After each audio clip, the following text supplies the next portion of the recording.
My fiancée humiliated me at her corporate party in front of 100 people. Now her career is destroyed, and I discovered she never really respected me. I'm 30 years old. I'm an electrician, and I've had my own business for about 6 years now, and honestly, I'm proud of that, you know? It's not easy to build something from scratch, get clients, maintain a good reputation, deal with all the paperwork and taxes and licenses and all that stuff. But I did it, and my business is doing well. I have 3 employees now and pretty steady work.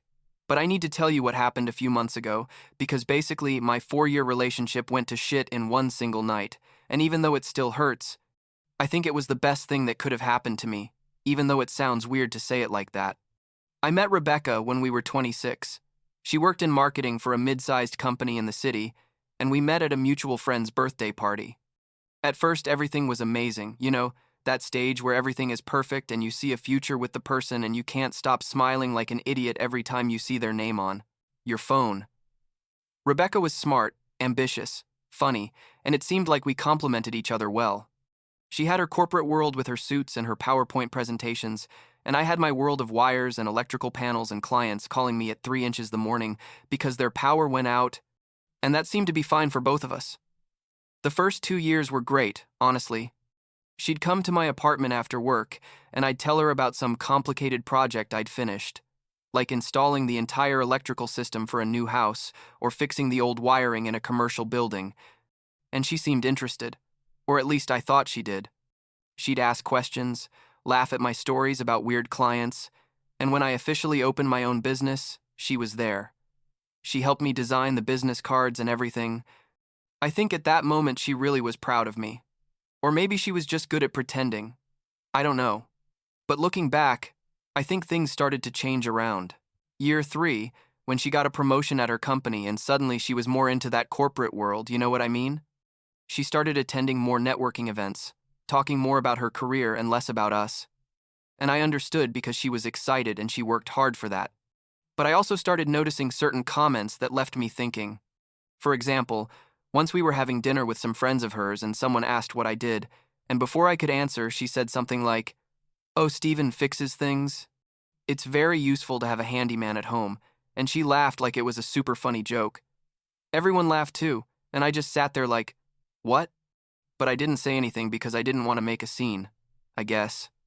Those kinds of comments became more frequent. When her work colleagues asked about me, she'd say things like, "He's an electrician, works with his hands." And there was something in her tone that sounded condescending, although maybe there was being too sensitive. I don't know. Once I mentioned to her that I'd gotten a big contract with a company to do all the electrical maintenance for their offices. It was a 3-year contract that meant stable income and the possibility of hiring more employees, and she just said, "Oh, that's nice, honey. That's like having a real job with benefits, right?" And I was just like, "Excuse me? I have a real job. In fact, I have my own business," but I just laughed awkwardly and changed the subject because I didn't want to fight. Last year, things got more intense. Rebecca got another promotion. Now she was senior manager of something. He never really understood her exact title. It was like 7 words. And suddenly everything revolved around her career, her events, her contacts, her professional goals. She started suggesting that maybe I should think about expanding my business more aggressively, or consider changing industries completely, or do an MBA. One day, she asked me if I hadn't thought about becoming a consultant instead of continuing to do manual work, and when I told her I liked what I did, that I enjoyed working with my hands and solving real problems and seeing tangible results at the end of the day, she looked at me like I'd said something incomprehensible. But I stayed, I kept thinking this was just a phase, that Rebecca was stressed with work and things would go back to normal. I even proposed to her about 8 months ago, bought a ring that literally cost me 3 months of savings, and she said yes. And we cried, and it was nice, and I thought this meant she really saw me as her future, not just as the convenient boyfriend who could fix her washing machine when it broke down. So December came around, and Rebecca's company organized their annual year-end party, one of those fancy things at a hotel with an open bar and jazz music and pretentious executives talking about synergies and disruptions and all those words that don't mean anything. Rebecca, I really insisted that I go. said it was important for me to meet her boss and her closest colleagues, that she wanted to officially introduce me as her fiancé. I really didn't want to go. I hate those kinds of events where everyone's measuring who has the best title or highest salary, but she said it meant a lot to her, so obviously I went. I put on the only suit I have, which he bought like 5 years ago for a wedding, and barely fit me anymore because I'd gained a little weight, and we went to the hotel. The place was super fancy, with those giant chandeliers and waiters with white gloves and all that vibe. Rebecca knew everyone and moved around the room like it was her territory, introducing me to different people. And that's when it all started. The first introductions were weird, but tolerable. She'd introduce me as her fiancé. People would shake my hand and ask what I did, and I'd say I was an electrician and had my own business. And they'd say, "Oh, how interesting," and then immediately go back to talking to Rebecca about work things. But after like 3 or 4 of these interactions, Rebecca started changing the way she introduced me. Instead of just saying my name, she started adding these comments like, "This is Steven, my fiancé. He's an electrician, so if you ever need anything fixed at home, you know who to call." And she'd laugh like it was the funniest joke in the world. At first, I let it slide. I thought she was just nervous and trying to make light conversation. But she kept doing it. With every new person we met, it was the same thing. "Oh, this is Steven. He's very handy with tools, perfect to have at home." Or, "This is my fiancé. He does manual work. Totally different from our corporate world, right, honey?" And everyone would laugh, and I had to stand there with a fake smile, feeling like the joke of the night. The thing is, I have nothing to be ashamed of, I'm a licensed electrician. I studied, did my apprenticeship, passed all the exams, built a successful business from scratch. I make good money. We're not rich, but we live comfortably. I pay my taxes. I have employees who depend on me. But the way Rebecca talked about me that night, it was like I was her charity project or something. Like she'd decided to marry me despite my job and not because I was a valuable person. But the worst part, the absolutely worst part, was when Rebecca gave a toast. Her boss asked for silence and said that some team members wanted to say a few words, and Rebecca stood up with her champagne glass and started talking about how grateful she was for the year and for her team and blah blah blah. And then she said, "And I also want to thank my fiancé Steven for his support this year. He doesn't understand anything about what I do at work." Laughter from the audience. "But at least I can call him when the dishwasher breaks." More laughter. "So I guess we all need someone who's good with their hands, right?" Even more laughter. I froze. I literally felt my face getting red and hot, and my stomach churned. Everyone in that room was laughing at me. Or at least that's what it felt like. Rebecca raised her glass to me with that big smile, and I could only raise mine automatically while inside I was like, what the fuck just happened? She had just reduced my career, my business, all my hard work, to being the guy who fixes appliances in front of like 100 people. In front of her boss and her colleagues. I excused myself and left the room, went to the bathroom and just stood there trying to process what had happened. My hands were shaking. I was furious but also confused because I was thinking, maybe I'm overreacting. Maybe it was just an innocent joke. Maybe it's me being too sensitive. But then I remembered all those comments over the past months, all those times she'd belittled what I do, and I realized this wasn't new. It's just that now she'd done it publicly, and so obviously that I couldn't ignore it anymore. When I came out of the bathroom, Rebecca was waiting for me outside. She asked if I was okay, and I said, "Did you seriously just do that? Did you just mock my job in front of your entire company?" She laughed, like a nervous laugh, and said something like, "Oh, Steven, don't be dramatic. It was just a joke." Everyone laughed. It wasn't a big deal. And I said, "It wasn't a joke, Rebecca. You humiliated me in there. You made it sound like my job was worth nothing, like I was just the useful guy you have around to fix things." She rolled her eyes, literally rolled her eyes, and said, "Look, Steven, everyone knows my job is more demanding than yours. There's nothing wrong with admitting it. You don't have to get defensive." And that's when something broke in me. I said, "More demanding, how? Because you wear a suit and work in an office?" I work 10 hours a day, sometimes 12. I climb ladders. I crawl through tight spaces. I work with electricity that could literally kill me if I make a mistake. I run an entire business. I manage employees. I deal with difficult clients. And you think your job is more important because you make PowerPoint presentations? Rebecca looked at me like I was a child having a tantrum. She said, "It's not about that, Stephen. It's about, I don't know, the type of work, the environment, the people I work with. My job has more prestige. It's more glamorous, period. I don't know why it's so hard for you to accept that. Your job is fine for what it is, but it's not the same as what I do." I couldn't believe what I was hearing. This was the person I was going to marry. The person who supposedly loved me and supported me, and she was telling me to my face that my job was inferior to hers, and that I was less than her because I worked with my hands, instead of sitting in an office. I said, "You know what, Rebecca? I can't marry someone who doesn't respect me, who thinks what I do has no value, who uses me as a joke in front of their colleagues to look good or seem funny." I took off my engagement ring. E had one too, a simple band she'd given me when we got engaged, and gave it back to her right there in the hotel hallway. She was shocked. I think she really didn't think I was capable of doing that. She started saying, "Wait, Stephen, calm down. You're overreacting. We can talk about this," but I was already done. I said, "There's nothing to talk about. You made it very clear tonight what you think of me and my work, and I'm not going to spend the rest of my life with someone who sees me like that." And I left. Well, I was leaving, but Rebecca followed me back to the party room, and I guess she was so angry or surprised or I don't know what, that she started raising her voice. She said something like, "Are you seriously going to do this to me here? In front of my entire company? You're going to ruin my night because you can't take a joke?" And I responded, loud enough for several of her colleagues to hear, "It wasn't a joke, Rebecca. It was constant disrespect for months, and tonight was the last straw." Several of her colleagues turned to look at us, including her boss, a guy, in his 50s, with a suit that probably cost more than my work truck, and Rebecca went pale. I just said, "Enjoy the rest of your party," and left the hotel. I took an Uber home because we'd come in Rebecca's car, and the whole ride I was shaking. I don't know if from adrenaline or anger or sadness or all of it together. The next few days were horrible.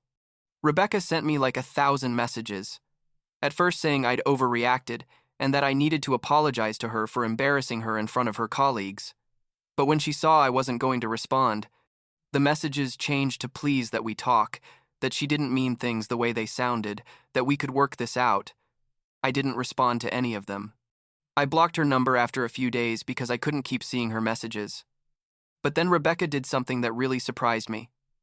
She posted on social media the version of the story, like a long Facebook post saying her fiancé had left her in front of her entire company because she made an innocent joke that she couldn't believe I was so insecure about my job, that I'd broken off the engagement over something so small. Her friends started commenting supportive things like, "Oh, Rebecca, you deserve better. How immature of him. Dodged a bullet," and all that shit. I didn't respond publicly. I'm not one of those people who airs their personal life on social media, and besides, I thought, people who really know me know the truth.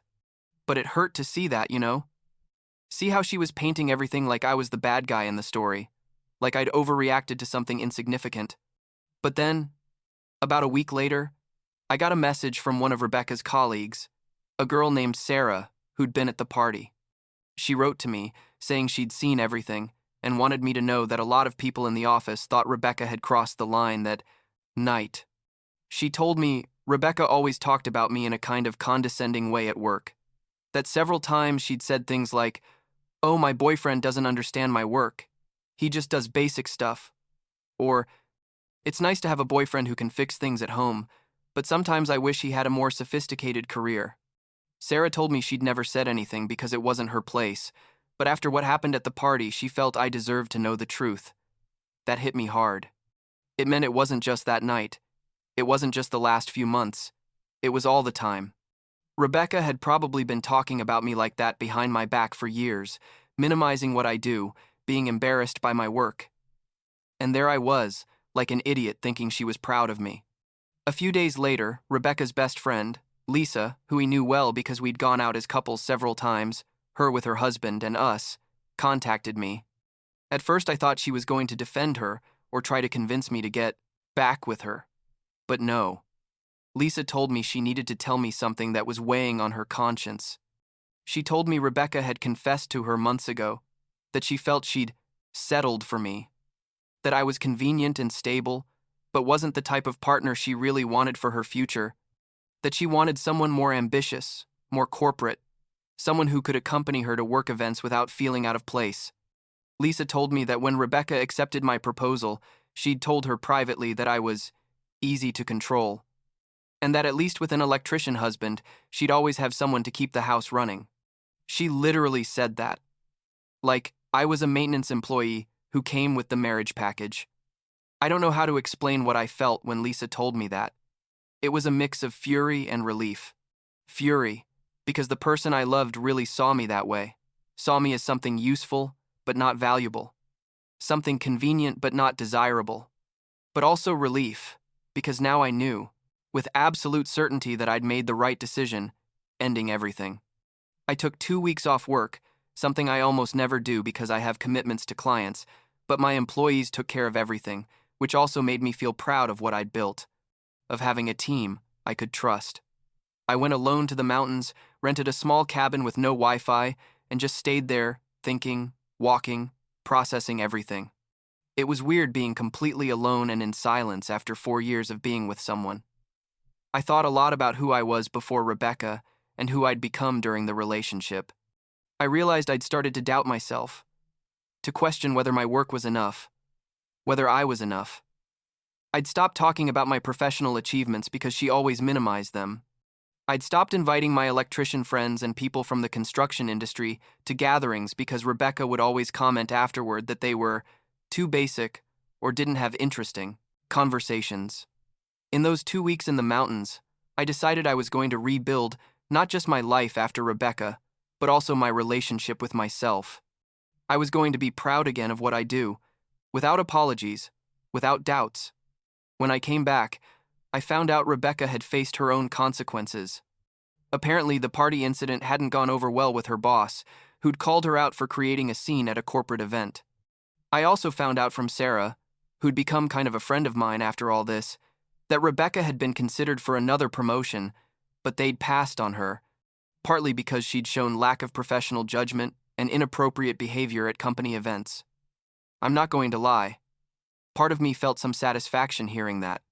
Not because I wanted Rebecca to do badly, but there was something poetically just about her actions having real consequences. The last few months have been about rebuilding. I expanded my business, hired a 4th employee, and started teaching evening classes at a community center, teaching basic electrical work to people who want to learn a trade. I reconnected with friends I'd neglected during the relationship and realized how much I'd missed them. They're real people, without pretensions, who appreciate hard work regardless of whether you wear a suit or overalls. I went on a couple dates, but nothing serious yet, and that's fine. I'm not in a hurry. I think I need to be alone for a while, remember who I am without trying to fit into someone else's vision of me. Rebecca tried to contact me about a month ago, sent me a long email saying she'd been in therapy and had realized a lot of things, that she regretted how she'd treated me, asking if we could at least talk as friends. I didn't respond. Not out of revenge or resentment, but because there really isn't anything more to say. She showed who she really was, and I made my decision based on that. Last week, I was working on the electrical installation for a new house. It was a big and complicated project, exactly the kind of work I love because it requires planning and precision and real knowledge.